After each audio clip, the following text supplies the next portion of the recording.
ശ്രീ മഹാഭാരതത്തിലെ വനപർവത്തിൽ തീർത്ഥയാത്ര ചെയ്യുന്ന യുധിഷ്ഠിര മഹാരാജാവിന് ലോമശ മഹർഷി നിരവധി തീർത്ഥങ്ങളുടെയും മഹാപുരുഷന്മാരുടെയും കഥകൾ പറഞ്ഞു കൊടുത്തുകൊണ്ട് അവരുടെ യാത്ര തുടരുന്നു. അതിനിടയിൽ അഷ്ടാവക്രൻ എന്ന ആ മഹാമുനിയുടെ ബാല്യകാല ചരിത്രം, കഹോടൻ എന്ന അച്ഛൻ്റെ ശാപം കൊണ്ട് ഗർഭപാത്രത്തിൽ വെച്ച് തന്നെ ശബ്ദനായിട്ട് 8 വളവുകളോടുകൂടി ജനിച്ച് ആ അച്ഛനെ ബാല്യകാലത്ത് നഷ്ടപ്പെട്ടു പോയി. ജനക രാജധാനിയിൽ യജ്ഞമണ്ഡപത്തിൽ ബന്ദി എന്ന പണ്ഡിതനോട് തോറ്റിട്ട് വെള്ളത്തിൽ മുക്കി കൊല്ലപ്പെട്ട ആ കഹോടൻ്റെ മകനായ അഷ്ടാവക്രൻ തൻ്റെ അച്ഛൻ്റെ കഥകളറിഞ്ഞ് പ്രതികാരം ചെയ്യാൻ വേണ്ടിയിട്ട് തൻ്റെ അമ്മാവനും സമപ്രായക്കാരനുമായ ശ്വേതകേതുവിനോടൊപ്പം ജനകപുരിയിലേക്ക് പോകുന്നു. അവിടെ വെച്ച് യജ്ഞമണ്ഡപത്തിലേക്ക് കയറാൻ വേണ്ടിയിട്ട് സാധിക്കാതെ വന്നപ്പോൾ ആ ദ്വാരപാലകനുമായിട്ട് അദ്ദേഹം ശാസ്ത്രാർത്ഥം ചെയ്ത് വാഗ്വാദം ചെയ്ത് തോൽപ്പിക്കുന്നു. എന്നിട്ട് രാജാവായിട്ട് ജനകൻ്റെ മുന്നിൽ എത്തിച്ചേരുകയാണ്. ജനകൻ്റെ പ്രത്യേക അനുവാദം, ഒരു സ്പെഷ്യൽ പെർമിഷൻ കിട്ടിയാൽ മാത്രമേ യജ്ഞമണ്ഡപത്തിൽ അദ്ദേഹത്തിന് കയറാൻ സാധിക്കുകയുള്ളൂ. അതറിഞ്ഞ് അദ്ദേഹം രാജാവിൻ്റെ മുന്നിലെത്തി രാജാവിനെ സ്തുതിപാഠം ചെയ്തു, സ്തുതിച്ചു. ഭോ രാജൻ ജനകാനാം വരിഷ്ഠ ത്വം വൈ സമ്രാട് വൈ സർവം സമൃദ്ധം. അങ്ങ് ചക്രവർത്തിയാണ്, സമൃദ്ധനായ രാജാവാണ്, അങ്ങയിൽ എല്ലാ ഐശ്വര്യവും കുടികൊള്ളുന്നു എന്ന് ഞാൻ അറിയുന്നു. ജനകന്മാരിൽ വെച്ച് അങ്ങ് ശ്രേഷ്ഠനാണ് എന്നറിയുന്നു. ഞാൻ കേട്ടത് ഇവിടെ ബന്ദി എന്നു പേരുള്ള ഒരു വിദ്വാൻ ഉണ്ട് എന്നാണ്. അദ്ദേഹം മഹാപണ്ഡിതന്മാരായ ബ്രാഹ്മണരെ ശാസ്ത്രാർത്ഥത്തിൽ തോൽപ്പിച്ച്, തർക്കത്തിൽ തോൽപ്പിച്ച് വെള്ളത്തിൽ മുക്കാറുണ്ട് എന്ന് ഞാൻ കേട്ടിട്ടുണ്ട്. അത് കേട്ടാണ് ഞാൻ വന്നത്. സോഹം ശ്രുത്വാ ബ്രാഹ്മണാനാം സകാശാത് ബ്രഹ്മാദ്വൈതം കഥയതുമാഗതോസ്മി ക്വാസോ ബന്ദി യാവതേനം സമേത്യ നക്ഷത്രാണീവ സവിതാ നാശയാമി. ബ്രാഹ്മണര് പറഞ്ഞു കേട്ടിട്ട് ഞാൻ കാര്യം അറിഞ്ഞു.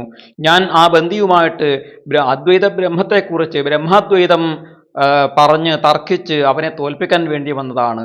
എൻ്റെ മുന്നിൽ ആ ബന്ദി എത്തുകയാണെങ്കിൽ അവൻ സൂര്യൻ ഉദിക്കുമ്പോൾ നക്ഷത്രങ്ങൾ അദൃശ്യമാകുന്നത് പോലെ അവൻ ഇല്ലാതെയാകും.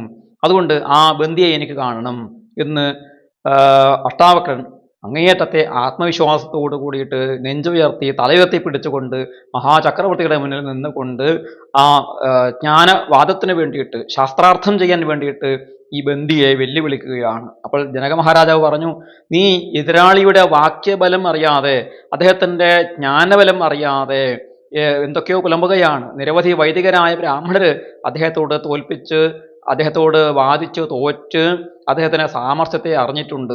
ന ശോഭത്തെ ഭാസ്കരേണ ഇവ താരാഹ. സൂര്യൻ്റെ മുന്നിൽ നക്ഷത്രങ്ങളെ എന്ന പോലെ നീ അവൻ്റെ മുന്നിൽ ശോഭിക്കുകയില്ല.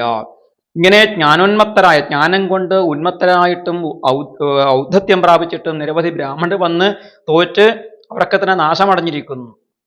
തസ്യാന്തികം പ്രാപ്യ വിലുപ്ത ശോഭ.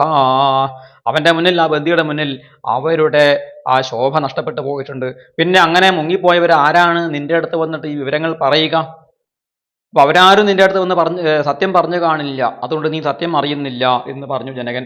അഷ്ടാവക്രൻ ആ വെല്ലുവിളി സ്വീകരിച്ചുകൊണ്ട് പറയുകയാണ്, വിവാദിതോസോ നഹി മാതൃശൈർഹി സിംഹീകൃതസ്തേന വദത്യഭീത സമേത്യമാം നിഹതശേഷ്യതേദ്യ മാർഗേ ഭഗ്നം ശകടമിവാചലാക്ഷം. ആ ബന്ദി അനേകം ബ്രാഹ്മണരോട് തർക്കിച്ചു. പക്ഷെ എന്നെ പോലെയുള്ള ആളുകളുടെ മുന്നിൽ അവൻ ചെന്ന് കാണില്ല. അങ്ങനെ എന്നെപ്പോലെ അറിവുള്ള ആളുകളുടെ മുന്നിൽ എത്താത്തത് കൊണ്ടാണ് അവൻ മറ്റുള്ളവരുടെ മുന്നിൽ ഒരു സിംഹപ്രതാപിയായ, സിംഹത്തെ പോലെ അറിയപ്പെട്ടതും മറ്റുള്ളവരൊക്കെ അവനെ പേടിച്ച് ഓടിയതും. ഇനി എൻ്റെ മുന്നിൽ അവൻ വന്നു കഴിഞ്ഞാൽ എന്തായിരിക്കും? അവൻ്റെ കഥ കഴിയും. എങ്ങനെയുണ്ടാകും? എന്നോട് വാദിച്ചു കഴിഞ്ഞാൽ മാർഗേ ഭഗ്നം ശകടമിവാചലാക്ഷം. മാർഗത്തിൽ, വഴിയിൽ അപകടത്തിൽപ്പെട്ട് തകർന്നു കിടക്കുന്ന വണ്ടികളെ പോലെ, വാഹനം പോലെ, അതിൻ്റെ അക്ഷം ഒരു ഭാഗത്ത്, കൂപരം മറ്റൊരു ഭാഗത്ത്, അതിൻ്റെ നട്ടും ബോൾട്ടും ഇളകി അതിൻ്റെ ഷാഫ്റ്റ് മറ്റൊരു ഭാഗത്ത്, തകർന്നു കിടക്കുന്ന ഒരു വണ്ടി പോലെ അങ്ങയുടെ ആ ബന്ദി എന്ന പണ്ഡിതൻ എൻ്റെ മുന്നിൽ തകർന്നു വീഴുന്നത് അങ്ങക്ക് കാണാം. അതുകൊണ്ട് അവനെ എൻ്റെ മുന്നിലേക്ക് പറഞ്ഞയക്കൂ എന്ന് പറഞ്ഞു. അത് കേട്ട ജനകന് തോന്നുകയാണ്, ഈ കൊച്ചു പയ്യൻ പറയുന്നത് ശരിയാണോ? അവൻ്റെ അറിവിനെ അളക്കേണ്ടതല്ലേ? ഒരു പ്രിലിമിനറി ടെസ്റ്റ് നടത്തി നോക്കാം എന്ന് ജനകൻ വിചാരിച്ചു. അദ്ദേഹം ഈ വളരെ അർത്ഥഗർഭമായിരിക്കുന്ന നിഗൂഢമായ ഭാഷയിൽ ഈ 12 വയസ്സുള്ള ഈ ബാലകനോട്, അഷ്ടാവക്രനോട് അദ്ദേഹം ഒരു ചോദ്യം എറിയുകയാണ്. ത്രിംശകദ്വാദശാംശസ്യ ചതുർവിംശതി പർവണ യസ്ത്രിഷഷ്ടിശതാരസ്യ വേദാർത്ഥം സ പരകവി. ആരാണ് പരമജ്ഞാനി? 30 അവയവങ്ങളോട് കൂടിയിട്ടുള്ള 12 അംശങ്ങളുള്ള 24 പർവ്വങ്ങളും 360 ആരങ്ങളുമുള്ള ചക്രത്തെ, വസ്തുവിനെ അറിഞ്ഞവനാണ് പരമജ്ഞാനി.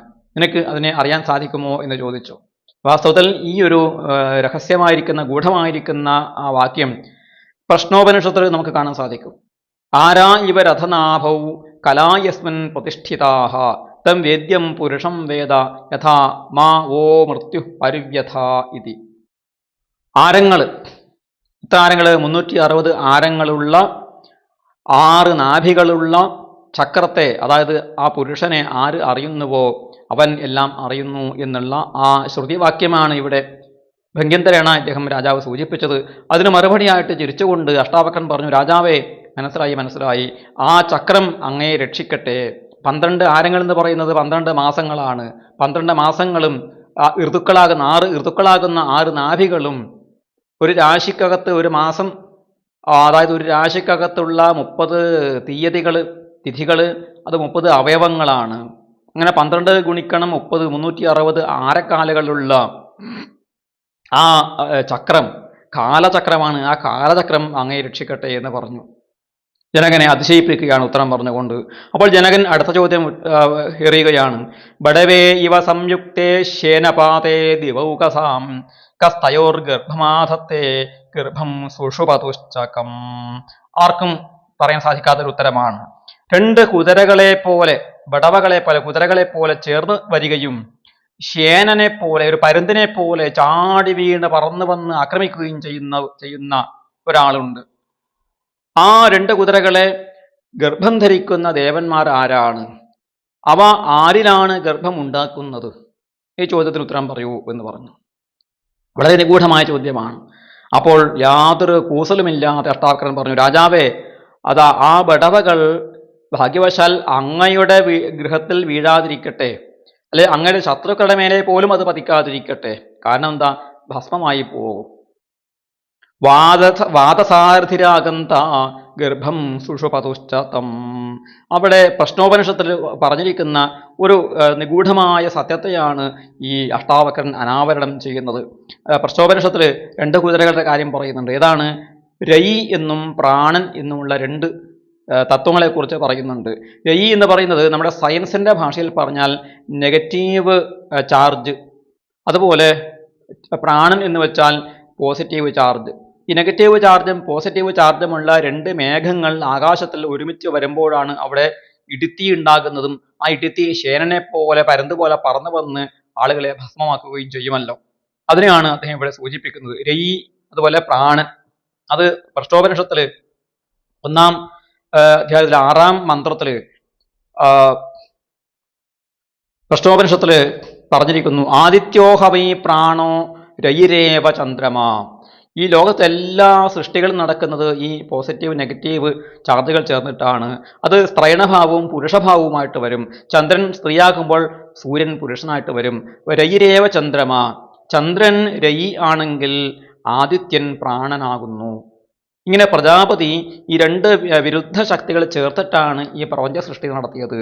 സ തപസ്തപ്വാ സമിധനമുത്പാദയത്തെ രയിം ച പ്രാണം ച ഇത്യേതോ മേ ബഹുധാ പ്രജാഹ കരിഷ്യത ഇതി. അങ്ങനെ ഈ 2 മിഥുനങ്ങൾ ചേർന്നിട്ടാണ് സൃഷ്ടി ഉണ്ടാകുന്നത്. ഈ കാര്യത്തെ ആണ് പറഞ്ഞിരിക്കുന്നത്. കൃഷ്ണപക്ഷേവ രയിഹി ശുക്ലഹ പ്രാണഹ. ഒരു മാസത്തിൻ്റെ കൃഷ്ണപക്ഷം രയിയാണ്, ശുക്ലപക്ഷം പ്രാണനാണ്. ഇത് 2 ചേർന്നിട്ട് മാസം എന്ന് പറയുന്ന പ്രജാപതി ഉണ്ടാകുന്നു. ഇങ്ങനെയൊക്കെയുള്ള നിഗൂഢമായ മന്ത്രങ്ങൾ നമുക്ക് പ്രശ്നോപനിഷത്തിൽ കാണാൻ സാധിക്കും.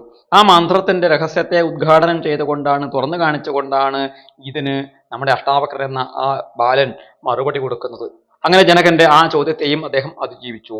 അപ്പോൾ രാജാവ് ചോദിച്ചു, ഇനി ഞാൻ നിന്നോട് കുറച്ച് ഒബ്ജക്റ്റീവ് ടൈപ്പ് ക്വസ്റ്റ്യൻസ് ചോദിക്കാം, പെട്ടെന്ന് ഉത്തരം പറയണം. ഇതിന് ക്ലൂ തരില്ല, അതുപോലെ ലൈഫ് ലൈൻ അങ്ങനെയൊന്നുമില്ല. പെട്ടെന്ന് ചോദിക്കുമ്പോൾ മാത്രമേ അപ്പോൾ തന്നെ ഉത്തരം പറഞ്ഞുകൊള്ളണം, ആലോചിക്കാതെ. കിംസിത് സുപ്തം നിമിഷതി കിംസിത് ജാതം ന ചോപതി കസ്യസ്യുത് ഹൃദയം നാസ്തി കിംസിത് വേഗേന വർദ്ധതേ.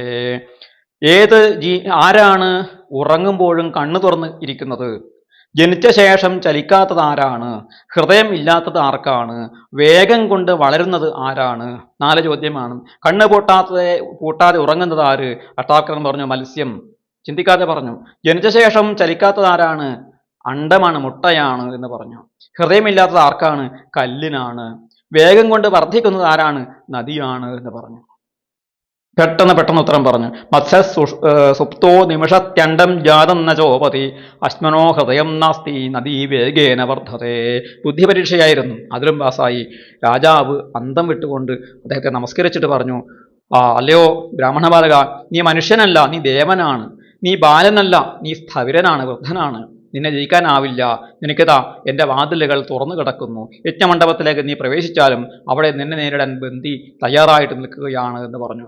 അഷ്ടാവക്രൻ വിജയശ്രീലാളിതനായിട്ട് ആ രാജാവ് നടത്തിയ പ്രിലിമിനറി എക്സാമിനേഷനിൽ 1ാം റാങ്കോടുകൂടി പാസ്സായിട്ട് ആ വലിയ മെയിൻ എക്സാം എഴുതാൻ വേണ്ടിയിട്ട്, അഡ്വാൻസ്ഡ് എക്സാം എഴുതാൻ വേണ്ടിയിട്ട് യജ്ഞമണ്ഡപത്തിൽ കയറി വളരെ നെഞ്ചുക്കോട് കൂടിയിട്ട് ധൈര്യത്തോടു കൂടിയിട്ട് പറയുകയാണ്, ഹേ ഉഗ്രസേന. ഉഗ്രസേനൻ എന്ന് വെച്ചാൽ ഉഗ്രമായ സേനയോട് കൂടിയിട്ടുള്ള ജനകൻ. അതുല്യരായ രാജാക്കന്മാരെ ഞാൻ ഇവിടെ കാണുന്നു. ഈ ആയിരക്കണക്കിന് വരുന്ന രാജാക്കന്മാർക്കിടയിൽ ആരാണ് ഈ ബന്ദി എന്ന് ഞാൻ അറിയുന്നില്ല.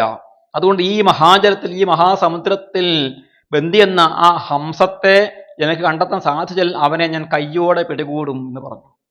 ഉറക്കെ പറഞ്ഞു, ഹേ ബന്ദിൻ, അതിവാദിയായി നീ നിരവധി മഹാബ്രാഹ്മണരെ തർക്കത്തിൽ തോൽപ്പിച്ച് വെള്ളത്തിൽ മുക്കുകയുണ്ടായല്ലോ. അങ്ങനെ ഒരു നിയമം ഉണ്ടാക്കിയത് നീ തന്നെയാണല്ലോ. ഇന്നതാ നിന്റെ വായ എന്നേക്കുമായി അടയാൻ പോവുകയാണ്. പ്രളയാഗ്നിയുടെ ചൂടിൽ നദികൾ വറ്റുന്നത് പോലെ നിന്റെ വാക്കുകൾ എൻ്റെ മുന്നിൽ വറ്റുപോകും. ധൈര്യമുണ്ടെങ്കിൽ നീ എൻ്റെ മുന്നിൽ വരൂ എന്ന് പറഞ്ഞുകൊണ്ട് ആ ബന്ദിയെ വെല്ലുവിളിച്ചു. തൻ്റെ അച്ഛനെ വെള്ളത്തിൽ മുക്കിക്കൊന്ന ബന്ദിയോടുള്ള പ്രതികാരം ചെയ്യാൻ വേണ്ടിയിട്ടാണ് ആ അഷ്ടാവക്രൻ അവിടെ നിന്ന് അങ്ങനെ ഗർജിക്കുന്നത്. അപ്പോൾ ബന്ദി എവിടെ നിന്നോ പറഞ്ഞു, ഉറങ്ങുന്ന സിംഹത്തെ ഉണർത്തരുത്, നീ പാമ്പിൻ്റെ തലയിലാണ് ചവിട്ടിയിരിക്കുന്നത്, നിന്നെ വെറുതെ വിടില്ല ഞാൻ എന്ന് പറഞ്ഞു. അഹങ്കാരം കൊണ്ട് പർവ്വതത്തെ ഇടിക്കുന്ന വിഡ്ഢികളുണ്ട്. പർവ്വതത്തെ ഇടിക്കുന്ന ആളിൻ്റെ കൈകളും നഖവും നഷ്ടപ്പെടുമെന്നല്ലാതെ പർവ്വതത്തിന് വ്രണമൊന്നും ഉണ്ടാവുകയില്ല എന്ന് നീ അറിയണം എന്ന് പറഞ്ഞു. അതിന് മറുപടിയായിട്ട് അഷ്ടാവക്രൻ പറഞ്ഞു, എല്ലാ പർവ്വതങ്ങളും മൈനാക പർവ്വതത്തിന് മുന്നിൽ നികൃഷ്ടപ്രായരാണ്. മൈഥില രാജാവായ ജനകന്റെ മുന്നിൽ ബാക്കി എല്ലാവരും ചെറുതാണ് ബന്ദി. കാളക്കൂറ്റന് മുന്നിൽ കന്നുകുട്ടികളൊക്കെ തന്നെ ചെറുതാണ്, നികൃഷ്ടന്മാരാണ്. ഇന്ദ്രന് മുന്നിൽ സുരന്മാരും നദികളിൽ ഗംഗയും ഒക്കെ തന്നെ പ്രാഗൽഭ്യമുള്ളവരാണ്, ശക്തരാണ്. അതുകൊണ്ട് ഹേ ജനക, ആ ബന്ദിയെ ഉടനെ എൻ്റെ മുന്നിൽ എത്തിക്കൂ എന്ന് പറഞ്ഞു. അഷ്ടാവക്രൻ യജ്ഞമണ്ഡപത്തിൽ കയറി നിന്നുകൊണ്ട് അങ്ങനെ ഗർജിക്കുകയാണ്. എന്നിട്ട് ബന്ദിയോട് പറഞ്ഞു, ബന്ദി അദ്ദേഹത്തിന് മുന്നിൽ വന്നു നിന്നു. ബന്ദിയോട് പറഞ്ഞു, നീ എൻ്റെ ചോദ്യത്തിന് ഉത്തരം തരണം, നിന്റെ ചോദ്യത്തിന് ഞാനും ഉത്തരം തരാം എന്ന് പറഞ്ഞു. അങ്ങനെ ബന്ദിയും അഷ്ടാവക്രനും നേർക്ക് നിന്നുകൊണ്ട് നടത്തുന്ന അതിഗംഭീരമായിരിക്കുന്ന ഒരു ശാസ്ത്രാർത്ഥമാണ് പിന്നീട് അവിടെ നടന്നത്. ആളുകൾ സാഗൂതം കാതുകൂർപ്പിച്ചുകൊണ്ട് കേൾക്കുകയാണ്. ജനക മഹാരാജാവ് ഒരു റഫറിയെ പോലെ അവിടെ മുന്നിലിരുന്നിട്ടുണ്ട്.